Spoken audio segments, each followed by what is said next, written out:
मिल्कीपुर में प्रचंड जीत के बाद योगी को मिला मायावती का साथ।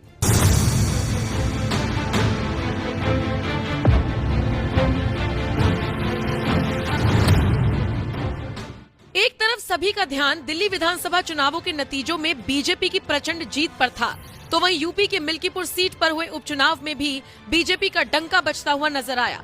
इस सीट को बीजेपी के चंद्रभानु पासवान ने लगभग 61,000 वोटों के अच्छे खासे मार्जिन से जीत लिया और अवधेश के बेटे अजीत को बुरी तरह से हरा दिया। इसी को लेकर अब बसपा सुप्रीमो मायावती ने एक लंबा चौड़ा पोस्ट कर समाजवादी पार्टी को घेरा है।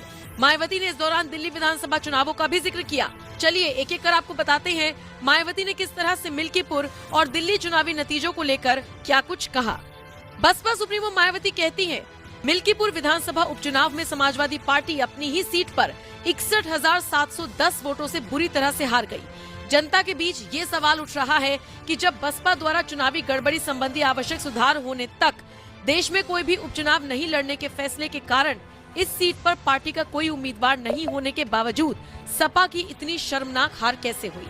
मायावती ने आगे कहा, सपा की हार पर जनता को उसके जवाब का इंतजार है, क्योंकि पिछले उपचुनाव में सपा ने अपनी हार का ठीकरा बसपा पर फोड़ने की कोशिश की थी।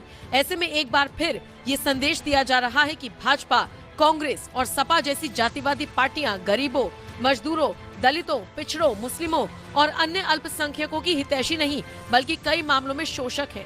इन सभी लोगों का हित केवल अम्बेडकरवादी बसपा में सुरक्षित है, जिसकी मिसाल उत्तर प्रदेश में देखी जा सकती है।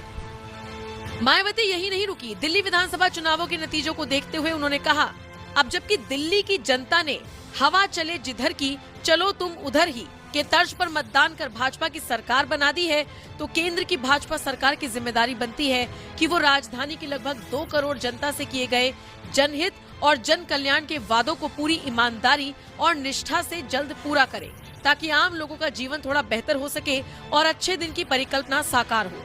साथ ही सबसे पहले दिल्ली को रहने योग्य और बेहतर बनाया जाए। भाजपा को 27 साल बाद मिली सत्ता की वापसी से अन्य दलों, खासकर बीएसपी को नुकसान हुआ है। आप और भाजपा के बीच चले लंबे राजनीतिक द्वेष, संघर्ष और टकराव के कारण दिल्ली का समुचित विकास नहीं हो पाया, जिसका सबसे अधिक खामियाजा गरीब और मेहनतकश वर्ग को उठाना पड़ा। अब केंद्र सरकार की विशेष जिम्मेदारी बनती है कि लोगों से किए गए अनेकों वादों व गारंटियों को पूरी ईमानदारी व निष्ठा के साथ पूरा करे। सबसे बढ़कर यमुना की सफाई तथा वायु प्रदूषण आदि से मुक्त करके दिल्ली को रहने योग्य, स्वस्थ बनाए। तो देखा आपने किस तरीके से मायावती मिल्कीपुर में योगी आदित्यनाथ की पार्टी बीजेपी के चुनाव जीतने के बाद से ही सुर से सुर मिलाती हुई नजर आ रही हैं और समाजवादी पार्टी के मुखिया अखिलेश यादव के साथ साथ और बिना नाम लिए अवधेश के बेटे पर भी तंज कसती हुई नजर आई है। फिलहाल